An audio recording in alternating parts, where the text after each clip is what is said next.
Depuis un certain nombre de temps, les journaux nous alarmaient, tout le monde était vraiment angoissé.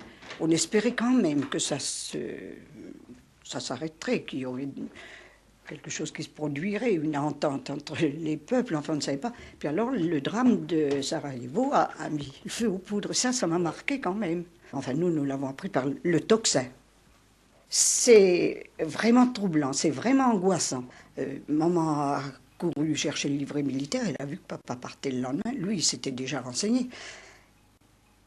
On montait à la gare, les voir partir, dans des wagons bestiaux, quoi, empilés là-dedans. Ah, il y en a qui étaient inquiets. À Berlin, à Berlin. On rapportera le casque à Guillaume. Oh, putain, les pauvres. Tout le monde montait à la gare pour leur porter du réconfort, ou on leur servait du café, ou on leur donnait... À cette année-là, il y avait eu des poires magnifiques, des poires splendides et juteuses et délicieuses. On leur en partait des grandes corbeilles, ça les rafraîchissait un peu, ils étaient heureux d'avoir un fruit à sucer. Et puis après, il y avait la lecture des communiqués, parce qu'on a eu des communiqués assez tôt. C'était le garde champêtre qui apportait la petite affichette à installer. Il y avait des emplacements déterminés. Il y en avait un sur la place de Châtaignier, puis les autres, je ne sais pas, moi je connaissais que celui de la place Châtaignier. Et en général, il y avait un jeune qui lisait tout haut pour ceux qui étaient rassemblés, parce qu'on l'affichait souvent le soir, il faisait nuit. Alors avec un briquet ou une flamme quelconque, on arrivait à lire le communiqué. Je me souviens que le tambour a annoncé l'arrivée de réfugiés de la région de Reims.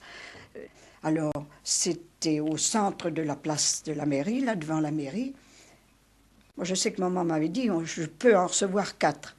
Puis s'est présenté la famille d'Usuel, je me souviens très bien de leur nom. Ils étaient 5, il y avait la maman et 4 enfants. On lui a dit 4, on tiendra bien 5, la petite est toute petite.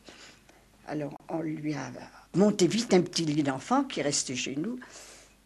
Et quand elle s'est allongée, parce que le voyage avait été pénible, ils avaient été dans des wagons serrés, puis alors, à des embranchements, on les arrêtait, ils restaient même 24 heures à attendre que le convoi se remette en route. Et la pauvre, elle avait 3 ans, entre 3 et 4 ans, la toute petite. Elle ne dormait pas, elle avait peur. Et quand elle s'est sentie dans des draps frais blancs, « Ah, qu'on est bien !» nous a-t-elle dit. Elle était vraiment ravissante, cette petite. Ils sont restés ici au moins 2, oh là là, mais une partie de l'hiver. Parce que je me souviens que nous tricotions. Qu'est-ce qu'on a usé de laine alors, à ce moment-là, dans les écoles? On faisait que ça, tricoter. Et personne ne voulait m'apprendre à tricoter. Heureusement, j'avais un livre, un prix de couture, et je suis montée au grenier avec une paire d'aiguilles à tricoter, une pelote de laine, et j'ai appris toute seule. Quand je suis descendue, je leur ai dit, je sais tricoter, vous allez me donner du laine. Alors, on faisait ce qu'ils appelaient les chaussettes américaines, parce que personne ne savait conduire le travail du talon et du bout du pied. Alors on faisait des chaussettes américaines, c'est-à-dire des tubes, ce qu'on fait maintenant, ce qui est à la mode maintenant. Et on faisait des chandails, et on faisait des passe-montagnes.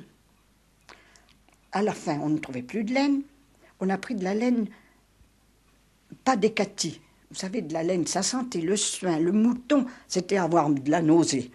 Mais c'était chaud. Je m'étais fendu le bout du doigt, là, avec le passage de l'aiguille.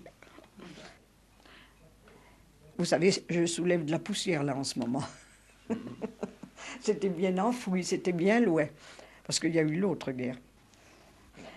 L'armistice, je me souviens de ma joie, c'est tout. Je me souviens de la joie de tout Blénaud. Je me souviens d'un vieux monsieur, faut-il que je dise, qui s'appelle Pique-Brune. C'était un vieux tailleur du pays. Il est entré chez nous, il embrassait tous les gens qui étaient dans la boutique. Moi, je ne l'avais jamais connu que vu derrière sa fenêtre en train de travailler. Et là, il nous embrassait tout le monde. C'est fini, c'est fini. Pendant que les cloches sonnaient. Avec le soleil. C'était beau, Blénaud.